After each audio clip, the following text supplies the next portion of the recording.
Hey there, welcome to the James Show. It's News Talk 820 WBAP, now on FM at 93.3. Welcome to the big show. You know, in many ways, just being on WBAP and being in the talk radio format and coming on after Dan Bongino and coming on before Mark Levin, you could probably guess a few little stereotypes about me, and I fit a lot of them. I'm a very stereotypical dude. You find out I'm a now 47-year-old guy that's from the middle of nowhere, East Texas. You can probably already guess there's a lot of things about me. Number one, that I like to walk around barefoot, and I know how to ride a horse, and I'm ridiculously into football, especially the Dallas Cowboys. I mean, there's so many things that if you just wanted to guess, like if you were playing stereotype bingo, I would match them. And then there's some weird ones where I don't. Number one is I like soccer. I mean, I really, that's probably my second favorite sport to football. So I am not a hater of soccer. I know I've fielded the criticism my entire life. Oh, it's just a communist sport trying to make us all into sissies or whatever. It is funny. Some of them are funny. Some of the criticism of soccer is valid. So I'm not a complete homer. I just want you to know I'm not a hater here. And plus, I have two girls. One of them is on a soccer team right now. She has her last game this Saturday of the spring season. So just wanted to set that table before I bring you the headline. Dallas City Council approves a plan to bring a professional women's soccer team to the Cotton Bowl. Oh, well, guess we're going to revive all of Fair Park with that, aren't we? But let's go through this real quick, because I am not against women's soccer. If it makes money and people go to it, I wish them all the success in the world. And look, we got to do something with the Cotton Bowl. It's just sitting there rotting. I mean, what do we have, like 3 football games there a year or something?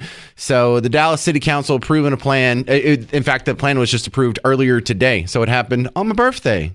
That's kind of cool. The plan is for this team to play at the Cotton Bowl for the next 2 years. There is a new league called the USL Super League. It will be the first professional women's soccer team in North Texas. But here's where you run up against old James. The city of Dallas approved a subsidy of $296,000 annually for 2 years to the team. So they're basically getting $600,000 in order for this to happen. And this is for, security, for getting the field ready, the other expenses that are associated with conducting games at the season, like plumbing costs and whatever, concessions, some dude to rip the ticket, some dude to work the parking lot.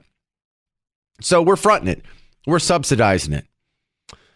There's also a weird contrast when you look at the handful of other teams that are going to be playing in this league. I believe it's only like 8 teams. Where is that in this?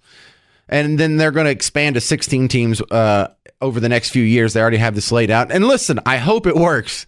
But some of the other teams, like they're in Brooklyn and Lexington and Spokane and Tampa Bay, those teams right there, those 4 teams are playing at stadiums with less than 100,000 capacity. The team that's going to be in Charlotte, the team that's going to be in Jacksonville, not the real one, but the one in Florida, they're playing at venues with less than 15,000 people. The Cotton Bowl seats 92,000 people. $1,000,000,400,000,000,600,000,000,000. Well, no, not that many, but 92,000 people. I don't think they're going to get a whole lot of sellouts, but that's going to be so painful. Like if they show these games in any kind of TV setting or video setting, when you see how empty that Cotton Bowl would look. I don't know, where else could they play? I don't know. There's not a whole lot of giant soccer stadiums sitting around, but wouldn't the natural selection be where FC Dallas plays? They already have a soccer field set up and it's already striped for soccer. You don't have to repaint it and change it back and forth, because the season for this women's soccer league is going to be start in the fall.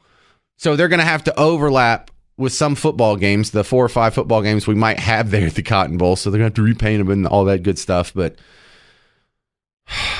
right now we are also spending $140 million to renovate the Cotton Bowl. And I'm about done with the Cotton Bowl. Are we done with this thing? Can we just go ahead and say it was beautiful while it lasted? It's now falling down, and it's not really practical, and it doesn't have all the amenities, and it's. We don't need to slap another $140 million worth of Mary Kay products. In fact, in my entirety in the Dallas radio profession, it seems like we do this like every 4 years. Oh, we just approved another bill, $168 million in Mary Kay products going to be slapped on the Cotton Bowl. We just keep doing it. For what? With all these renovations, if you tally up all the renovations and upgrades and whatever that have happened to the Cotton Bowl over the last 20 years, just since I've been in radio, we could have built another stadium by now. Or we could not have a stadium. We could not throw taxpayer money. You know what we could do? This is going to be controversial. Save taxpayer money. Oh, I know, that's crazy. Oh, why would we do that? We could stack up bonds and billions of debt on top of them, make them pay interest on it. Oh, ha, ha. Anyway, good luck, ladies. The season kicks off Friday, August 16th. And look, I hope it works out, just like I hope the WNBA works out. But I am not thrilled about them being subsidized, and I'm not thrilled about, after all this, after we give them a league and then we make outside sources pay for it, whether it's the taxpayers at Dallas or the WNBA subsidized by the men and the NBA, we're still going to get lectured about it. We're still going to be told that these ladies, they should be getting paid the same as their male counterparts. Well, go up to Frisco and play FC Dallas. Let me know how it works out. Kelly in Richardson, you're on the James Show. What do you think about this? Hi, I appreciate the opportunity to talk to you. Thanks for calling. I am on a committee through the State Fair of Texas, and we raise money throughout the year for scholarships. And in regards to the Cotton Bowl, what a lot of people don't realize about the fair is it's a 501(c)(3), and so all those people that come for the football games during the fair, that 100% of that money coming into the fair goes to scholarships. We gave over $18.5 million in scholarships last year. I am in no way a spokesperson for the fair. I want to be very clear. But we want to keep the Cotton Bowl. It's a great moneymaker for us and for scholarships. I disagree. Why would we have to come up with $140 million worth of taxpayer resources to renovate it if it could support itself? Well, I mean, this is bringing in this women's soccer team is a really great first step, and we've brought in the Rolling Stones, and why is bringing in this women's team a good step? It's going to cause us to lose more money.